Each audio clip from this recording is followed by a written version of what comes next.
Tout à la ferme était normal et paisible. J'avais 64 ans et j'étais seule. J'avais perdu mon mari il y a des années, et depuis, cette ferme était devenue mon refuge.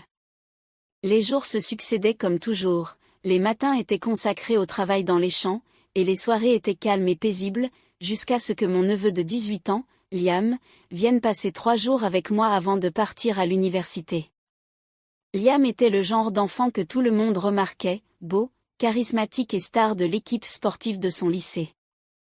À l'époque, il était le Golden Boy. Mais quand il est soudainement apparu sur le pas de ma porte des années plus tard, je n'arrivais pas à croire à quel point il avait grandi. Ce garçon aux yeux innocents et à l'énergie inépuisable avait disparu, remplacé par un homme que je reconnaissais à peine. J'espérais une nuit tranquille, mais le vent s'est mis à hurler dehors. Peu de temps après, des bruits étranges provenaient des chevaux dans la grange.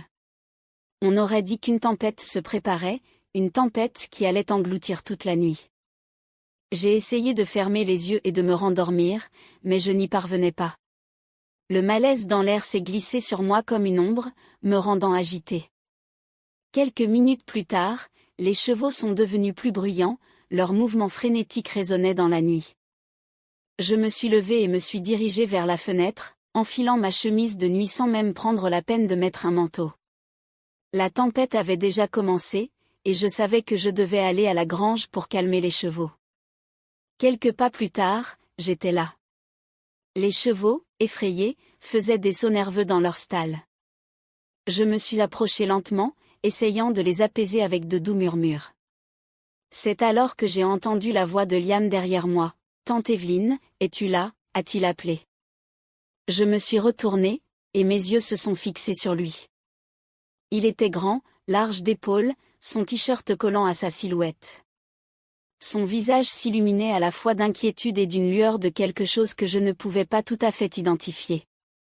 Quand Liam est entré dans la grange, je me suis surprise à fixer la tempête qui faisait rage dehors. Le vent rugissait plus fort. Il s'est avancé vers moi, sa présence remplissant l'espace.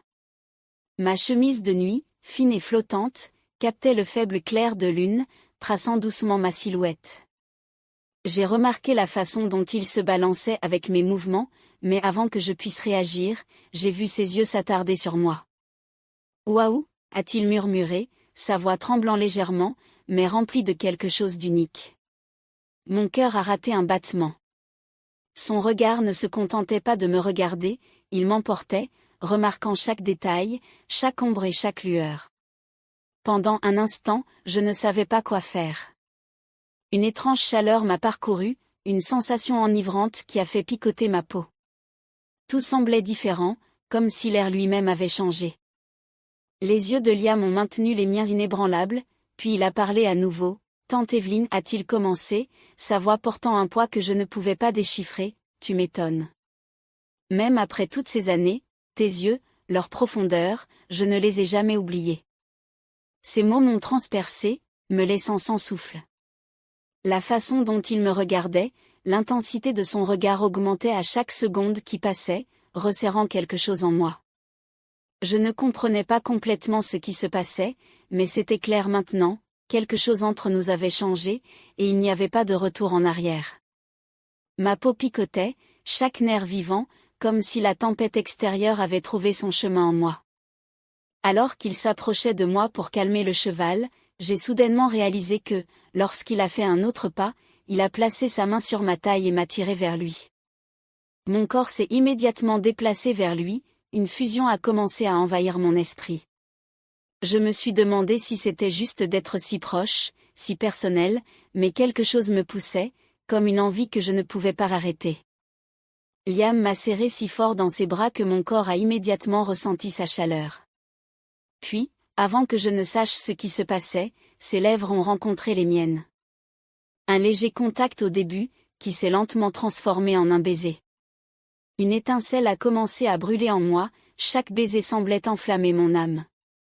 La chaleur de son corps, son contact m'enivrait. Mes yeux se sont brouillés et mes pensées ont disparu. Les mains de Liam sentaient mon corps, me tirant plus près, et je l'embrassais en retour. Mon cœur battait la chamade, tout mon corps se pressait contre lui. Ce que je ressentais n'était pas de la peur, c'était une sorte d'excitation, mais en même temps, il y avait une confusion en moi que je ne comprenais pas. Je me perdais, ne sachant pas quoi faire. Tous les contours de mon corps prenaient forme dans ses mains à chaque baiser. Tous les murs en moi s'effondraient, s'effondrant encore plus à mesure que Liam se rapprochait de moi. La distance entre nous disparaissait, et maintenant tout semblait fusionner en un seul. Les mains de Liam s'enroulaient autour de ma taille, la chaleur enveloppait mon âme. Mes pas commençaient à reculer. Le tissu fin de ma chemise de nuit tirait doucement à chaque mouvement. J'ai entendu un bruit de déchirure alors que les bords fins du tissu glissaient de mon corps. Ma peau nue est entrée en contact avec l'air froid de la grange, mais je pouvais sentir à quel point mon corps était chaud. Liam se tenait là, me regardant, absorbant chaque de cette scène, voyant la passion mêlée d'admiration sur son visage. À ce moment-là, elle a explosé en moi comme une étincelle. Ses yeux semblaient me mettre en pièces. Je n'ai pas été dérangée un instant par la déchirure de ma chemise de nuit, au contraire, cette intimité m'a montré à quel point mon corps et mon âme étaient devenus libérés. Liam a fait un autre pas en avant et s'est agenouillé à côté de moi, inclinant la tête et captant à nouveau mon regard. Ses lèvres sont descendues sur mon corps que j'ai posé sur une poignée de paille, avant qu'il ne m'embrasse une fois de plus. Cette étincelle s'est allumée comme une flamme. « Tante Evelyne », murmura-t-il, la profondeur et l'intensité émotionnelle de sa voix m'enivraient encore plus. « Liam », ai-je réussi à dire, mais ma voix tremblait, comme si chaque mot reflétait une lutte intérieure. À côté de moi, chaque partie scintillante de mon corps me poussait vers lui. À ce moment-là, j'ai eu le sentiment que tout allait bien. Quand son baiser enveloppa à nouveau mes lèvres, le monde entier devint silencieux. Le baiser de Liam alors qu'il m'embrassait allongé sur le foin rendit tout plus profond. Lentement, délicatement, mais fermement, nous nous rapprochâmes de plus en plus, avec la légère odeur du foin et le vent de la nuit se mêlant. Mon cœur et mon corps ne firent plus qu'un alors que nous faisions un pas de plus. Qu'est-ce qui m'attirait tant? Qui m'affectait tant? Est-ce que je voulais juste vivre l'instant présent? Mais tout ce que je ressentais était de la passion et du désir. Alors que mes yeux étaient perdus dans les siens, Liam m'emmenait, m'embrassait à nouveau. Le temps s'arrêta, tout se remit en place, et nous étions perdus dans l'instant. Ce qui s'était passé cette nuit-là était arrivé, et l'électricité flottait dans l'air, comme si j'attendais que tout se passe. Tout s'était mis en place. Nous avions vécu un autre moment, mais quelque chose bougeait en moi, quelque chose me manquait. Ma chemise de nuit était déchirée, étendue sur le foin, mais le corps de Liam était toujours aussi attirant pour moi. Je ne comprends vraiment pas comment tu peux être si belle, tante Evelyne, dit Liam en passant ses mains le long de ma taille. L'admiration dans sa voix était intacte. Ton corps entier semble, tu es si gracieuse, si belle. Ces mots ivraient chacun d'eux, comme une chaleur se répandant dans mon corps. J'ai fait un autre pas vers lui. Le regard de Liam sur moi se rapprochait, mais je ne comprenais pas vraiment ce que je ressentais. Me revoir dans ses yeux m'a en quelque sorte apporté la paix, mais il y avait aussi une passion que je ressentais encore. J'ai fermé la porte de ma chambre et me suis appuyée contre le mur, incapable de faire quoi que ce soit d'autre que de me demander ce que je ressentais, pourquoi je ressentais cela. Finalement, je devais trouver une sorte d'excitation dans cet événement. J'étais confuse, mais en même temps je ne perdais pas mon excitation. Mon corps ressentait toujours sa chaleur, ma respiration s'approfondissait à cause des baisers qui s'attardaient sur mes lèvres. Je me suis appuyée contre le mur, les yeux fermés, cette passion devenant de plus en plus intense à chaque seconde qui passait. Je voulais la comprendre maintenant, ici seule. J'avais toujours le sentiment que tout allait bien. Devrais-je aller voir Liam sous prétexte de lui donner un peignoir et de le revoir? J'avais une envie pressante, mais en même temps je ne savais pas quoi faire.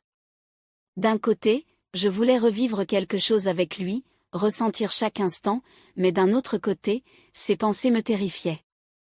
Tout s'est passé si vite que je n'ai pas pu démêler la confusion dans laquelle j'étais. Pendant un moment, les yeux fermés et ces pensées tourbillonnant dans mon esprit, j'ai attrapé ma robe et me suis dirigée vers la pièce. Je voulais sortir de ma bataille silencieuse en moi-même, mais à chaque pas j'entendais quelque chose comme un faible écho du corps de Liam, son regard, ses lèvres s'allongeaient. Une voix en moi disait quelque chose, mais je ne savais toujours pas si je devais faire un pas ou non. J'étais seule. La solitude avait remplacé tout le reste. Mais maintenant tout avec Liam, chaque instant me présentait une nouvelle réalité. Je ne savais vraiment pas quoi faire. Cette attirance, cette étrange agitation, et peut-être un peu de peur à la fin, tout était si compliqué, si inattendu. J'ai pensé à ce moment, cette nuit-là, mais d'une manière ou d'une autre, je me suis enfermée dans la pièce. La robe était une chose si simple, mais elle semblait avoir une si grande signification. Ce moment, cette décision, peut-être que je n'aurais jamais le courage de vraiment la vivre. Je me demandais juste comment ma solitude avait pris une telle forme et comment tout avec Liam m'avait autant surprise.